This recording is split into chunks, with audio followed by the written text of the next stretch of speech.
ఏ మగం చూపిలే sale వస్తే చాలు వీడు విలేజ్ వచ్చింటాడు నది ఇట్లా పోతాను కాను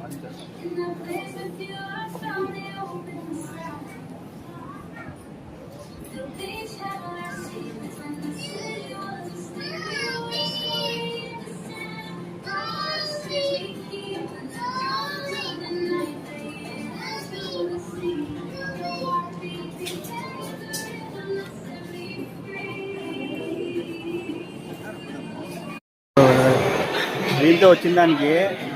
వీడేందో కొనేది అట్లా వచ్చి నన్ను కొనిపించాడు వాడైతే ఇది ఎప్పుడు ఇంతే వీడు నేను పోవాలి ఊరికే గుడియోలే వాడు ఏందో కొనేదాన్ని మాత్రం వచ్చి నన్ను కొనిచ్చినాడు బొక్క ఇదిగోండి షాపింగ్ ఆ బిల్లు చూపిస్తానండి 700 ఒక్క వాడేం కొండు అనమాట నన్ను కొనిచ్చినాడు ఇప్పుడు నేను మంచోడు అంటారా వెదవని అనుకుంటున్నారా మీరు